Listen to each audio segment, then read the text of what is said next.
Fala pessoal, vocês devem ter visto recentemente o caso em que um professor esculachou um aluno dentro de uma das escolas mais caras do Brasil, é a escola Avenues, em São Paulo. Isso daí ocorreu porque teve uma palestra que deveria ser sobre igualdade de gênero, o que já não estaria muito certo, dentro da minha ordem de prioridades para a boa formação de um aluno, mas enfim, a palestrante era ninguém menos do que Sônia Guajajara. Quando você pega mesmo também a propriedade privada, 1% tem 46% da propriedade privada, sabe? Então, assim, não é justo também que se não estabeleça um teto, um limite para a propriedade privada, né? Porque a terra, ela é um bem comum. Tem que ser democratizado o uso, né? E aqui no Brasil, é bem mesmo a cara desse governo truculento, de querer o tempo todo aqui agora autorizar a entrega desses territórios para exploração, porque não pensa na vida, só pensa em dinheiro, só pensa em lucro. Nós não vamos entregar isso fácil para essa ganância do agronegócio. Você não pode dizer que nós já temos 13%, tá bom, não tá. E tendo essas bancadas ruralistas evangélicas, como já são totalmente anti-indígenas, a gente sabe que representa o fim das demarcações de terras indígenas no país. E vice-candidata à presidência da República na chapa de Guilherme Boulos, pessoa que fez carreira invadindo propriedade privada. Não dava para esperar muita coisa, né? Agora, se quiserem conhecer um índio de verdade, eu fui in loco no Mato Grosso e visitei a tribo Chavante, que estava fazendo a sua primeira colheita de arroz. Dá uma olhada no depoimento desse índio e vê se a opinião dele sobre o Lula deve ser a mesma que a da Sônia Guajajara.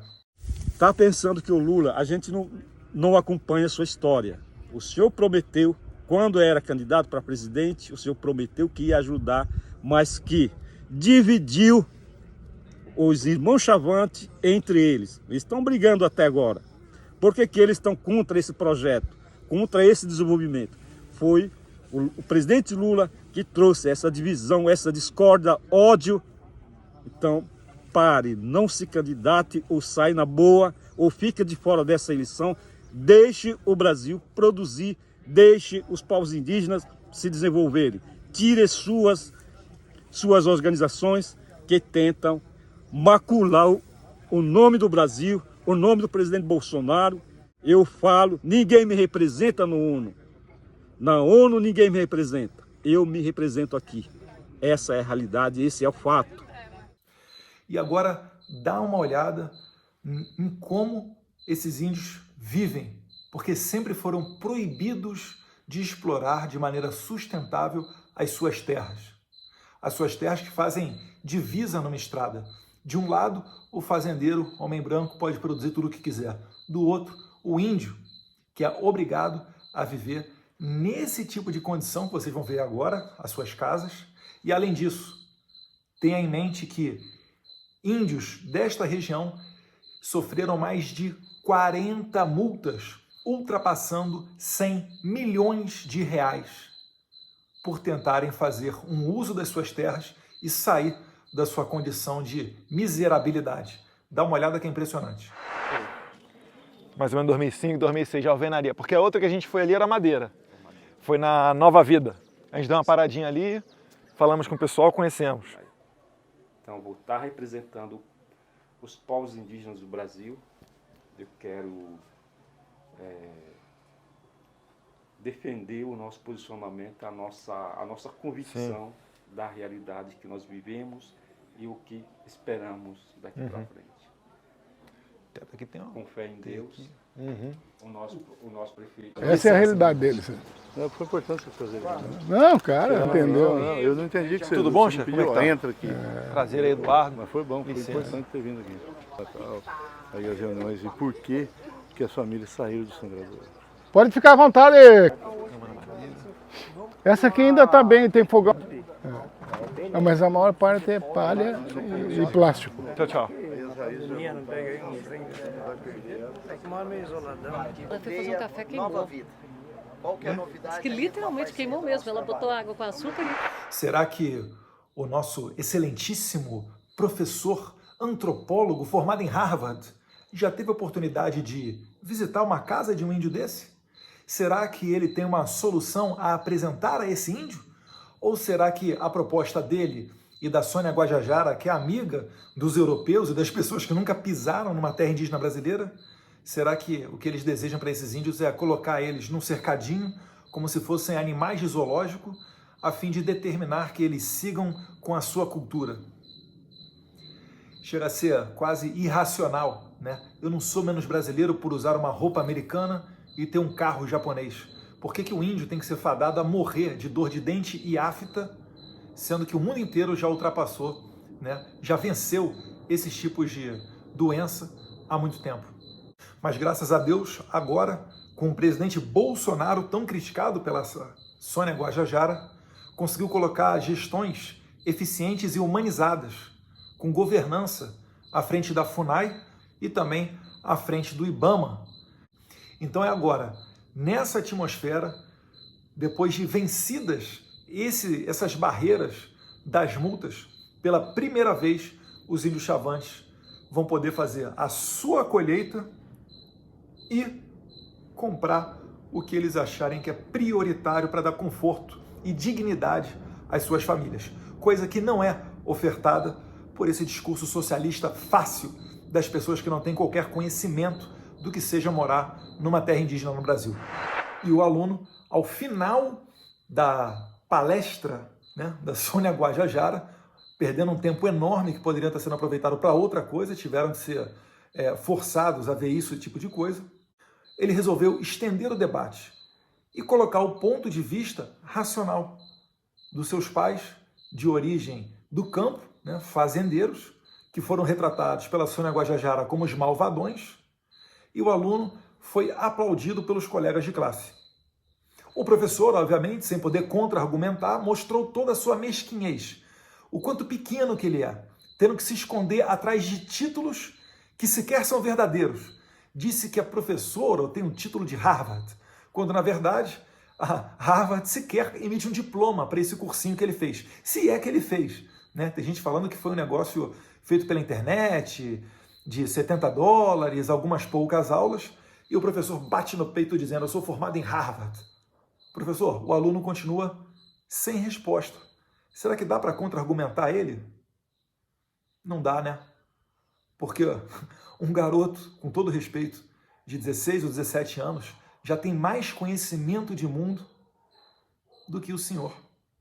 Mas dá uma olhada aí no que é que aconteceu nesse caso específico, a interpelação do garoto e a maneira, no mínimo descortês, para não dizer humilhante, que o professor tratou um aluno. Você falou que os agrotóxicos estão destruindo a mata. Não sei se vocês sabem, mas aqui no Brasil só podem ser usados 3 agrotóxicos. Partidos como que você apoia não liberam os outros mais novos que não do mato, impedindo assim o desenvolvimento da agricultura. Então, por favor, melhore.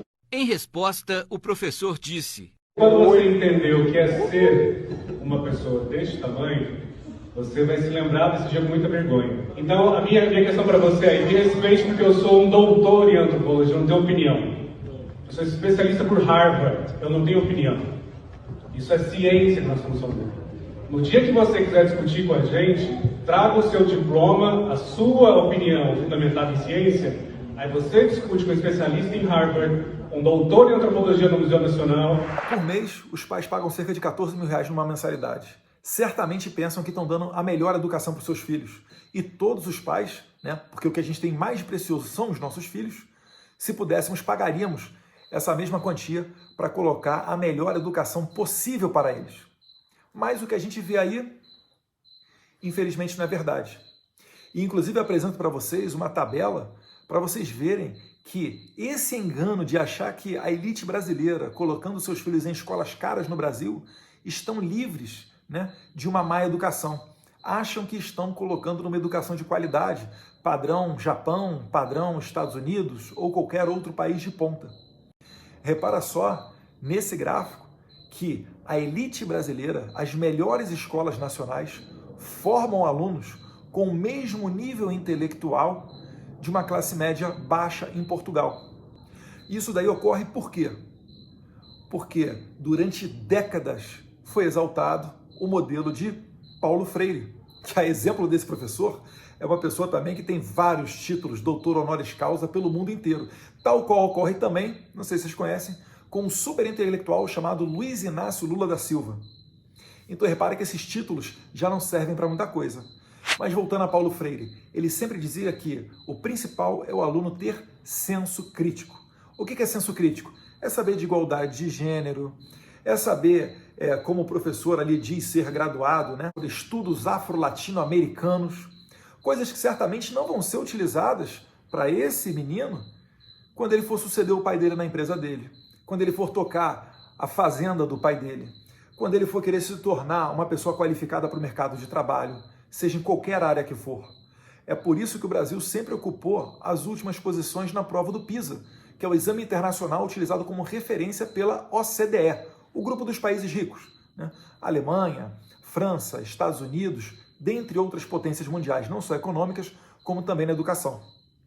Mas voltando ao caso aqui da escola Avenues, os deputados federais Frederico Dávila e Gil Diniz já acessaram o Ministério Público, requerendo a abertura de uma investigação para apurar se houve algum crime à conduta praticada pelo professor, e também estão convidando, ou melhor, chamando o diretor da escola Avenues e esse professor, que se chama Messias Basques. E é importante que eles venham a prestar esses esclarecimentos publicamente, porque se ficarem confortáveis, isso daí vai continuar acontecendo, isso vai se repetir. A esquerda, ela não tem nenhum pudor de fazer isso daí, de ir para uma palestra, falar sobre igualdade de gênero, chegar e criticar o setor que orgulha e carrega o país nas costas, que é o agronegócio. Se você tirar o agronegócio do Brasil, o Brasil certamente estaria um PIB negativo, um desemprego explodindo, uma situação insustentável. E é justamente isso que a esquerda procura, para daí poder culpar o presidente Bolsonaro. A esquerda não tem qualquer pudor. Esse negócio de honra, palavra, nome, respeito, isso daí são valores para os fracos na cabeça de um esquerdista. Na cabeça dele, tudo é válido se for pela causa. Inclusive, pedir, né, a liberdade de corrupto, justificar o assassinato de pessoas, né, se o assassino for uma pessoa que depois vai pegar aquele celular e vai para um barzinho tomar cerveja. Então a cabeça do esquerdista ela é totalmente deturpada. E é isso que eles tentam fazer com essas futuras gerações. É por isso que esse não foi um caso pontual, se você olhar de maneira geral a educação brasileira. Várias vezes professores desse viés esquerdista se utilizam da sua autoridade, a sua profissão de professor, para tentar calar a boca de alunos que ousem estender o debate. Então, a escola Avenues, se vocês estão reclamando aí da pressão que os pais estão fazendo, e se eu fosse pai, eu estaria também fazendo pressão para a demissão desse professor, porque eu não ficaria tranquilo, e nem o meu filho numa escola dessa ficaria tranquilo de fazer uma redação defendendo o setor produtivo nacional. Ele vai ter que falar sobre relativização da propriedade privada, se ele quiser passar de ano. Então, o professor desse certamente não está, né, em condições de dar aula, certamente vive uma realidade paralela, e eu certamente não ficaria tranquilo de deixar minha filha estudando nessa escola. Mas se vocês de fato têm amor à pluralidade de ideias, ou o slogan de vocês, que faz menção, né, Welcome, Safety and Respect, eu estou aqui de portas abertas, né, me oferecendo para ter a mesma oportunidade que a Sônia Guajajara teve, para ir aí e dar uma palestra para esses alunos, falar para eles sobre o que é o setor produtivo, dizer como é que funcionam os mercados internacionais, como que o agronegócio, né, brasileiro é um exemplo de sucesso, pois somos um país de 200 milhões de habitantes, que alimenta mais de 1 bilhão de pessoas pelo mundo. Como é que se deu essa revolução no agro, que nos anos 70 nós importávamos mais da metade da comida que os brasileiros consumiam e hoje a gente exporta. Enfim, uma infinidade de argumentos e seguir adiante também com a pergunta do aluno que não foi respondida. Por que que o PSOL e a esquerda trabalha para que os defensivos agrícolas com tecnologia mais de ponta, mais amigos do meio ambiente não sejam utilizados, obrigando os produtores rurais a utilizar os agrotóxicos que mais poluem? Por que que eles fazem isso? Eu vou adiantar a resposta, sabe por quê? Porque quando poluir, eles culpam os produtores agrícolas. Só que eles, esquerdistas, é que são a causa de todos esses problemas. Um abraço a todos vocês e, prezados representantes da Escola Avenues, fico aguardando, né, se for da vontade dos senhores, de ter esse bate-papo, estendendo o debate, aumentando a pluralidade de ideias e demonstrando que, de fato, a gente vive num país democrático e vocês são uma escola que se preocupa com esse tipo de debate. Um abraço a todos vocês, fiquem com Deus. Ao aluno Vitório, não abaixa a cabeça não, siga firme e forte. Eu vi a sua entrevista, você falou muito bem, né? Em relação aos meus princípios e valores, isso não muda. Princípios e valores têm que ser firmes e serem seguidos em todo dia e todo momento. Seus princípios formam seu caráter, então isso eu não irei mudar. Os seus princípios vão forjar o seu caráter. E isso daí, meu caro, é inegociável. Parabéns para você, fique com Deus.